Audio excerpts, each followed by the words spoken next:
Salve, salve! Sejam bem-vindos ao episódio 18. Espero que estejam todos bem, passando por esse momento de dificuldades com alguma tranquilidade. Eu sou Leonardo Schermonte Sá. Eu sou a Karine Aragão e esse é o Nadando na Modernidade Líquida Podcast, o seu mergulho semanal em diálogo e complexificação do cotidiano. Antes dos assuntos do dia, gostaria de falar com os nossos ouvintes. Nós atravessamos alguns problemas técnicos com programas que foram para o ar e depois foram substituídos por uma versão que estava melhor editada e com um som melhor. As dificuldades de trabalhar pela internet acabam trazendo esses problemas e nós estamos aqui tentando fazer o programa com a maior qualidade possível. Gente, vocês realmente não fazem ideia das nossas dificuldades imprevistas de gravar remotamente. Daqui a pouco eu vou fazer uma proposta a Leonardo Schermonte Sá, a gente montar os bastidores do podcast na quarentena. Mas vamos lá. Hoje nós falaremos acerca da nossa responsabilidade diante da observação do preconceito que se encontra na sociedade e em nós mesmos, e sobre os processos de naturalização e de desconstrução quando o identificamos. Vamos mergulhar? Vamos!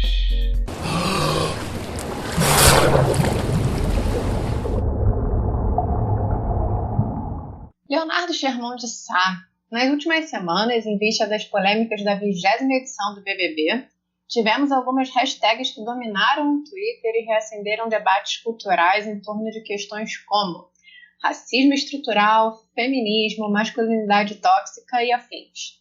Um dos pontos mais interessantes desses temas atravessa a criação de figuras heróicas, como as fadas sensatas, que seriam grandes lacradoras e, teoricamente, incapazes de qualquer atitude preconceituosa. Um tanto quanto desconfiada dessa exaltação mítica, eu te pergunto, onde você guarda o seu preconceito?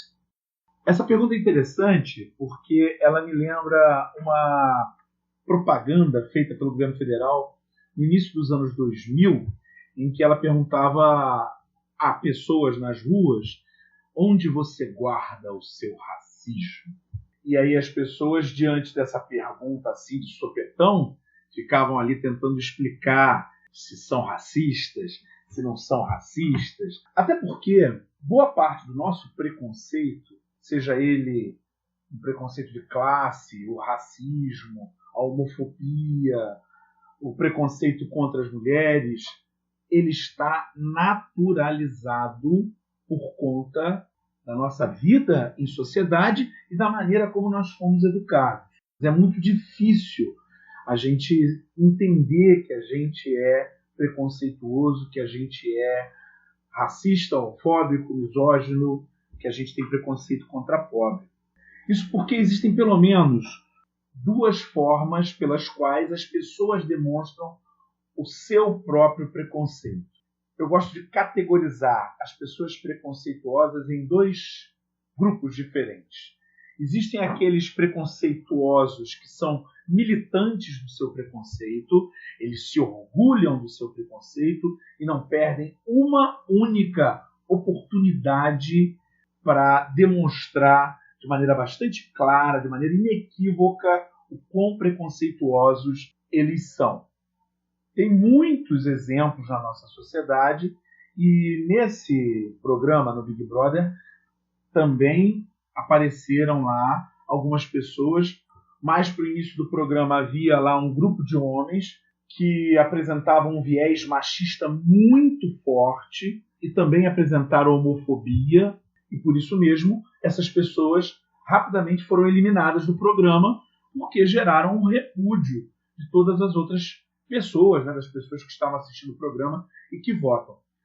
Em função desse pessoal é que as mulheres foram apelidadas de fadas sensatas, porque perante aquele problema, o problema do machismo, elas estavam se colocando de uma maneira contrária ao preconceito desses rapazes. O problema é que depois que esse grupo foi totalmente retirado do programa e ficaram apenas as mulheres e um homem, elas passaram a ser o alvo de uma análise mais criteriosa que denunciava o racismo das falas e dos comportamentos delas.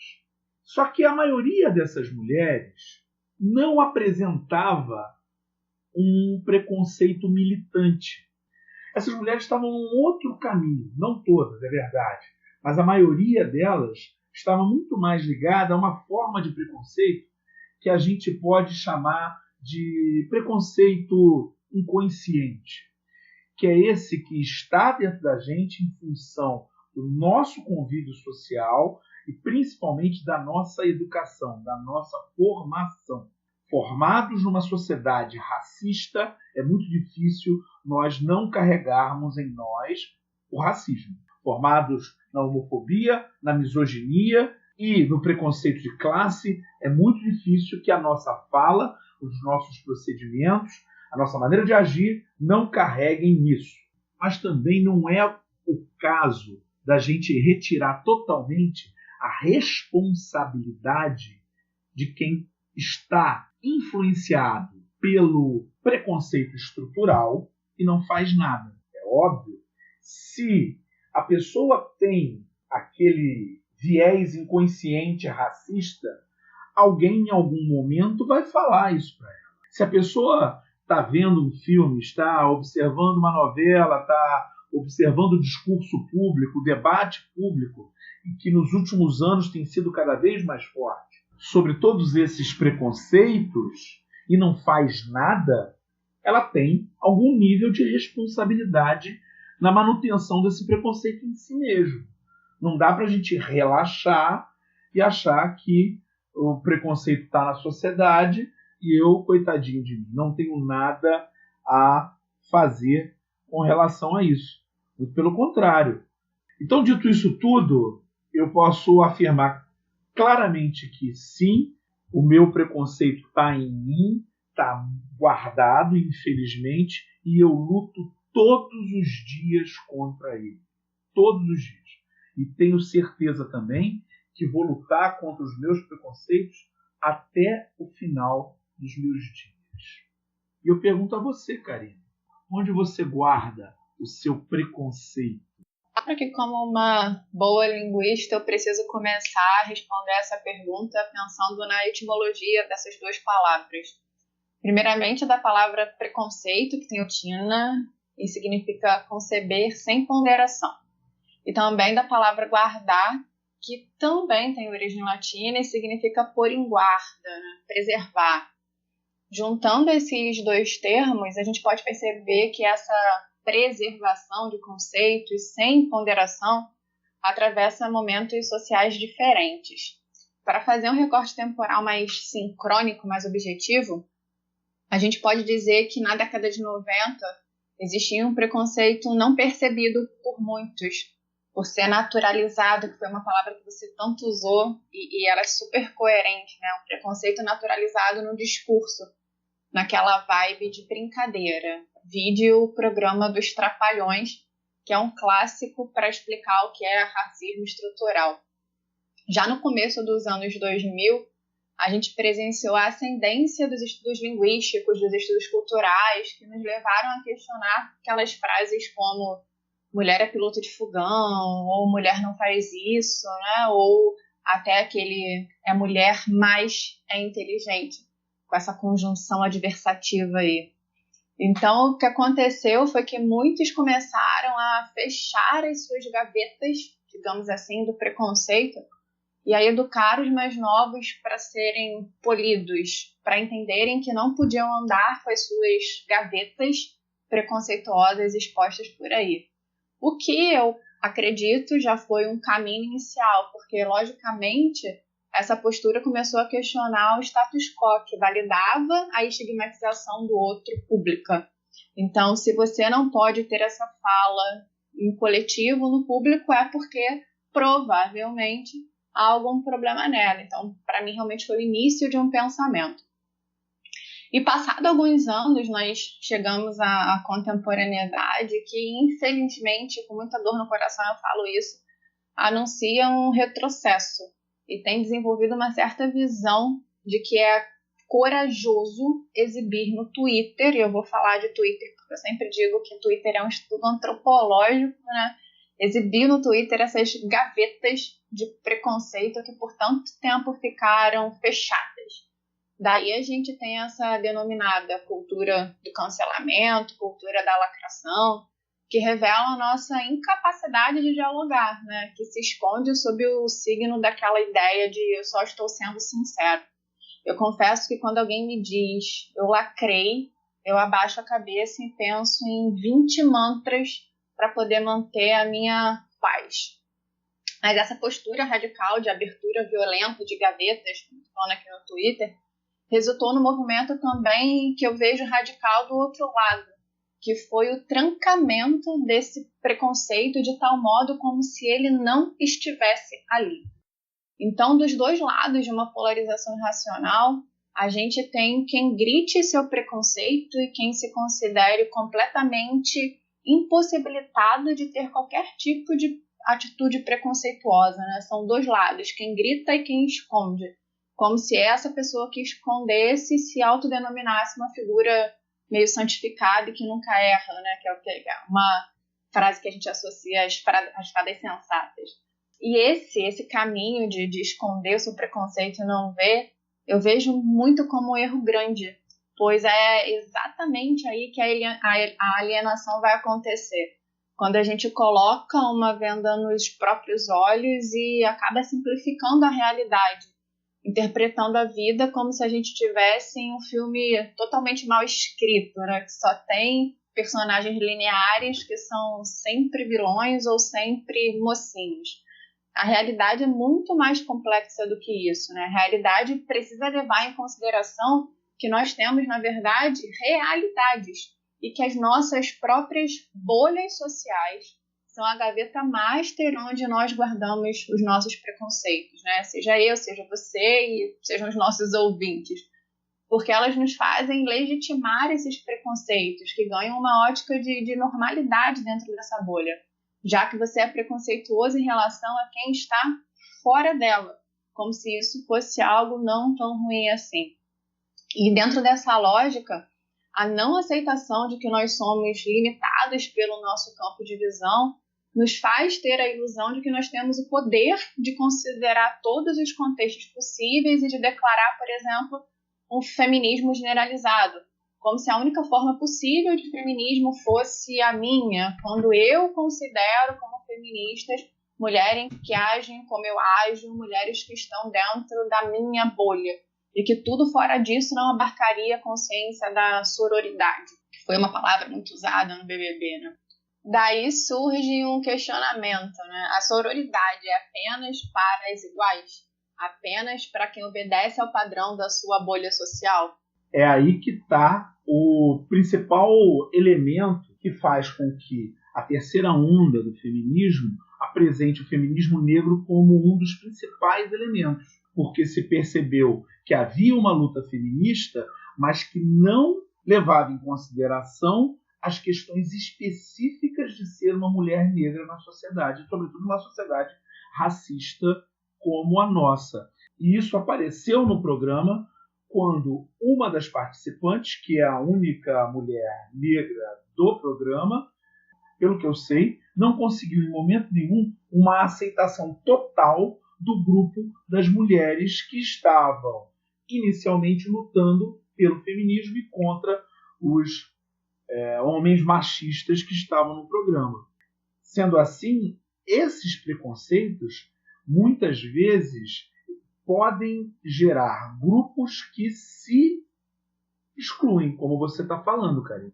E o debate que tem sido feito agora é o debate da interseccionalidade. Ou seja, a luta das pessoas e dos grupos acaba sendo permeada por múltiplas lutas contra múltiplos preconceitos a um só tempo. Então, é justamente trazendo tudo isso que você colocou para a minha realidade que eu tento pensar muito assim, por exemplo, eu vejo que o empoderamento intelectual e financeiro são fortes pontos de feminismo para mim. Eu realmente defendo a ideia de que uma mulher é mais autônoma quando ela se emancipa intelectual e financeiramente. Mas isso não pode significar que eu olhe para uma mulher que não vê a sua emancipação intelectual como objetivo e diga assim: você não pode fazer parte desse grupo feminista aqui porque a sua realidade não é a de uma mulher feminista. Isso seria me fechar na minha bolha, mulheres que priorizam a carreira acadêmica, e estabelecer uma atitude completamente preconceituosa diante de mulheres que podem ser feministas e não priorizarem a sua carreira acadêmica. Isso para fazer uma referência altamente superficial, mas que eu acho que funciona assim, para um panorama expositivo aqui. Eu sei que esse exemplo pode parecer meio brutal a princípio, mas ele é mais comum do que a gente imagina, justamente porque ele é naturalizado dentro de uma gaveta.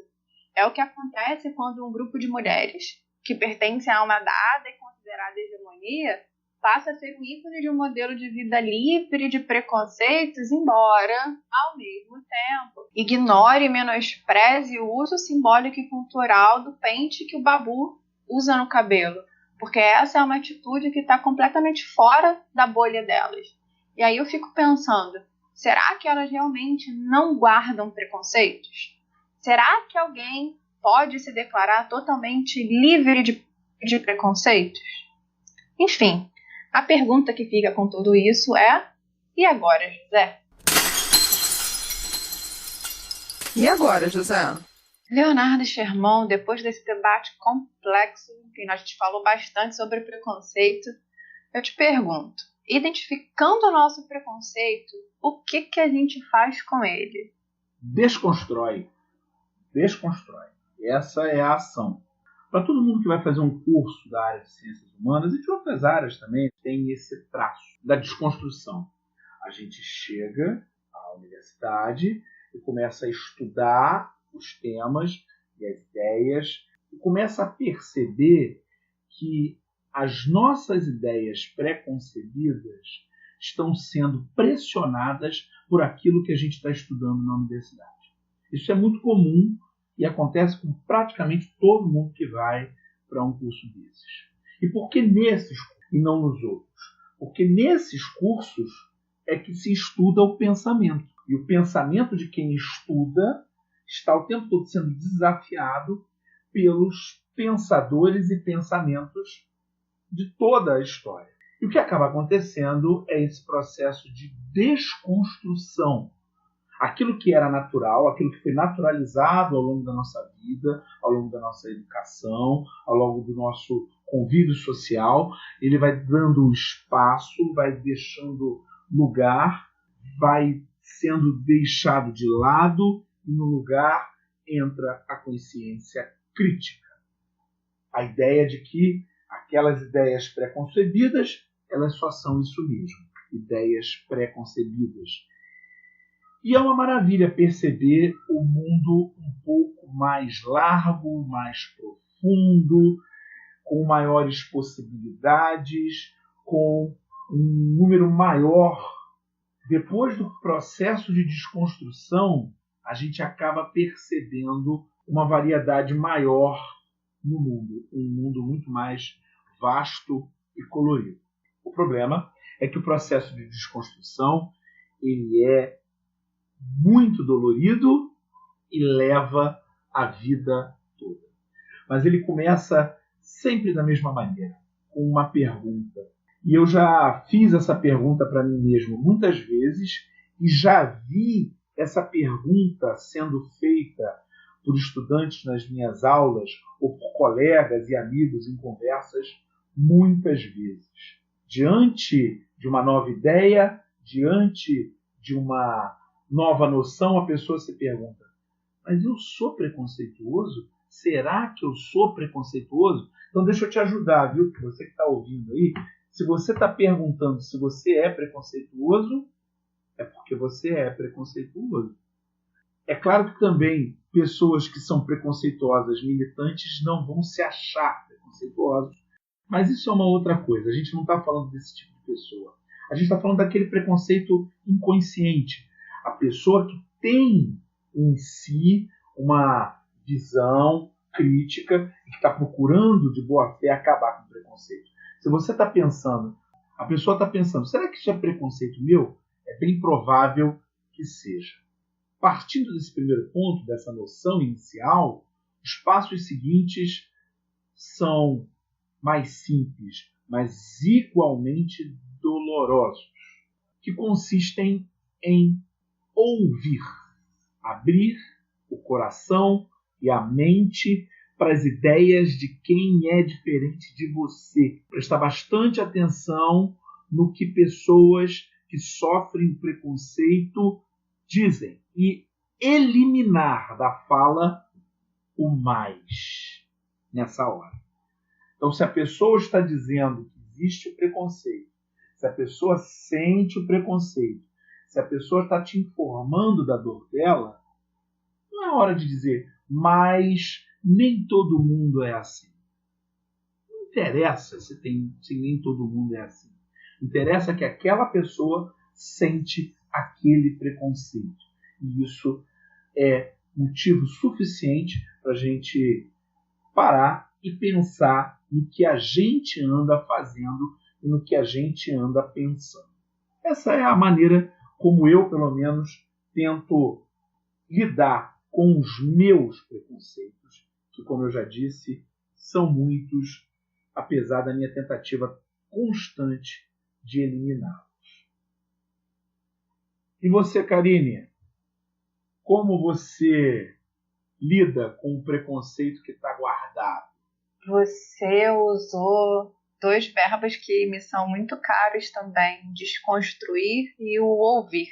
Então, no mesmo sentido que você seguiu, eu diria que a nossa primeira atitude seria abraçar esse preconceito, não para ficar com ele, mas para dialogar com ele. Olhar para esse preconceito e tentar entender, como diria Cazuza, que tem um tempo que eu não cito aqui, por que a gente é assim, canibais de nós mesmos antes que a terra nos coma. E essa é uma atitude bem difícil, porque é justamente quando a gente se dispõe a rasgar a nossa bolha, a rasgar a bolha que nos limita. Eu me recordo muito das minhas primeiras leituras do texto de uma antropóloga que eu gosto bastante, a Margaret Mead, que eu conheci lá em 2012, né? E desde então eu não consegui mais largar, quando ela afirma que nós somos vestidos da nossa cultura e das nossas experiências que nos cobrem e que nos cegam ao mesmo tempo. Eu adoro essa expressão dela, cobre e cega ao mesmo tempo. Essa frase realmente para mim é muito forte, porque ela deixa explícito quanto a gente precisa, mais do que experiências particulares e subjetivas, como você pontuou, para validar estudos sociais. Nesse sentido, a gente ultrapassa a falácia daquelas frases: se eu sou mulher, negro, indígena e afins e nunca sofri preconceito, significa que o preconceito não exista. Além disso, a mídia nos diz o quanto o diálogo com pessoas que estão fora da nossa bolha é importante para quebrar as nossas próprias percepções falaciosas de hegemonia cultural. Logicamente, não existe. Nesse sentido, uma experiência muito interessante tem sido feita por um músico dos Estados Unidos chamado Daryl Davis. Ele é um músico negro nos Estados Unidos. E ele, tocando uma vez numa banda country nas regiões mais preconceituosas dos Estados Unidos, ele acabou sentando, por conta da própria situação lá do dia, sentando com um homem que estava assistindo o show, que falou para ele: eu nunca tinha sentado com um negro para beber na minha vida. E a partir daí ele teve um insight de que era necessário fazer esse intercâmbio, ultrapassar essa barreira. Ele conseguiu levar isso à excelência e passou a ser uma pessoa que se especializou na sua vida em converter membros da Ku Klux Klan. Ele encontra essas pessoas, se coloca numa posição de diálogo com as pessoas que são da Ku Klux Klan e consegue, muitas vezes ele já conseguiu fazer isso com 200 pessoas, consegue muitas vezes fazer com que esses membros da Ku Klux Klan pensem diferentemente sobre a vida, sobre o mundo e saiam da organização. E por isso mesmo ele tem uma coleção grande de itens desse grupo de ódio racial dos Estados Unidos. Nossa, essa história é realmente incrível quando você vê uma pessoa com uma capacidade tão latente e grandiosa de rasgar a sua bolha. Eu confesso que na semana passada eu fiz algo que foi ínfimo em relação ao que ele faz, mas que eu considero que foi um revisitar dos meus próprios conceitos ou preconceitos. Foi uma tentativa de quebra dessa hegemonia. Vocês devem ter acompanhado a polêmica envolvendo uma postagem da cantora Ivete Sangalo na semana passada, em que ela brincava, e eu vou usar esse verbo brincar com muitas aspas, com uma imagem insinuando que ela estava comendo demais nessa quarentena, como aconteceram vários memes, insinuando que a pança dela estava extrapolando a calça. Eram 2 bonequinhos conversando sobre isso. Muitos internautas alertaram a Ivete, muitos até de maneira educada, no post, em que ela estava sendo preconceituosa e fazendo uma reafirmação da gordofobia, o estímulo à manutenção de estereótipos, né, que dizem que o corpo da mulher deve ser magro, esbelto. A minha primeira atitude diante dessa polêmica toda, eu vou abrir o coração aqui para falar isso, foi pensar assim: gente, a Ivete só estava fazendo uma brincadeira com o fato dela comer demais, como várias pessoas fizeram.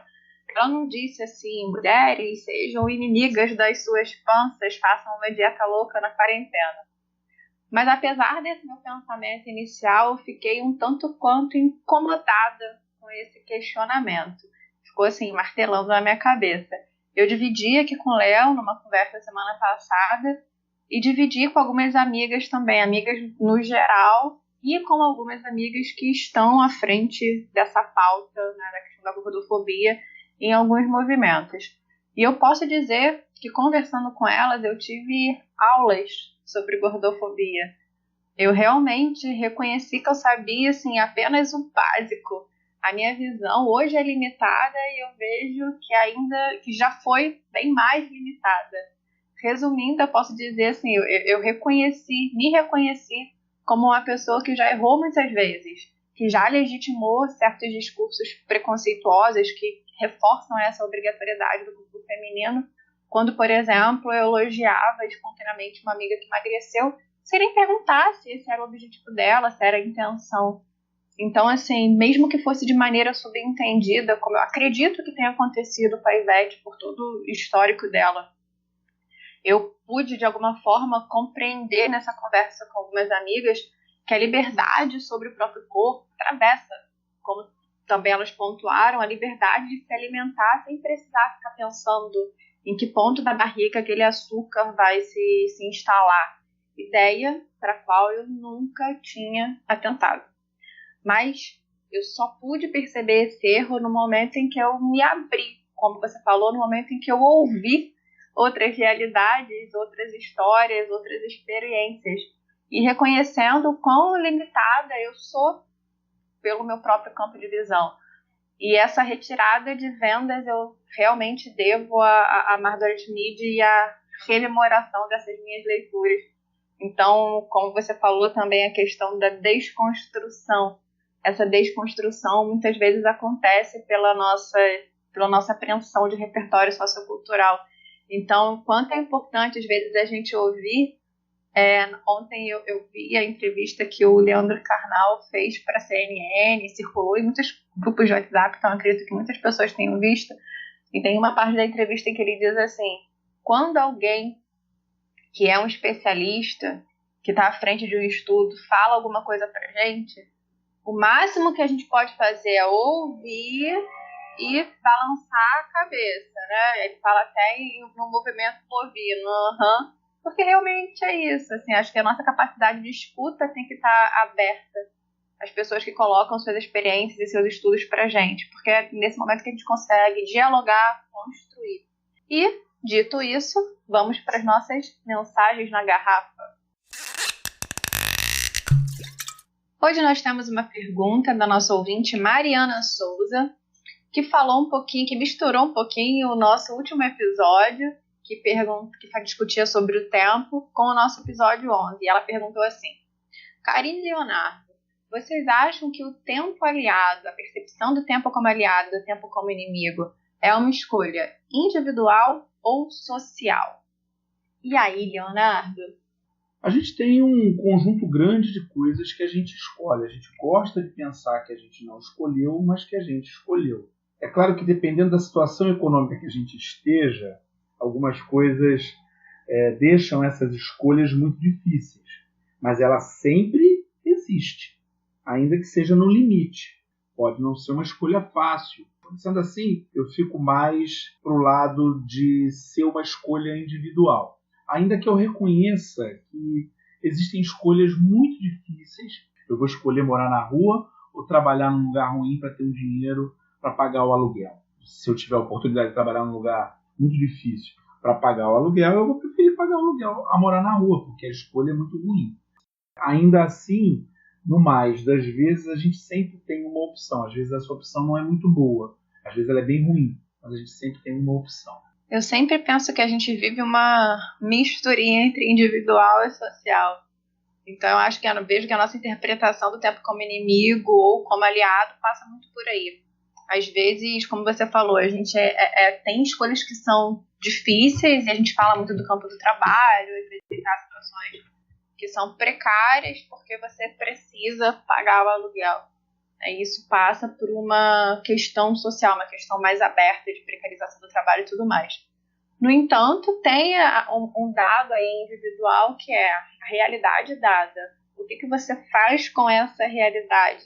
Que maneiras você pensa que cabem a você para mudar essa realidade? Então, eu acho que eu vejo realmente sempre como uma conversa, nem só social, nem só individual, mas também no entremeio.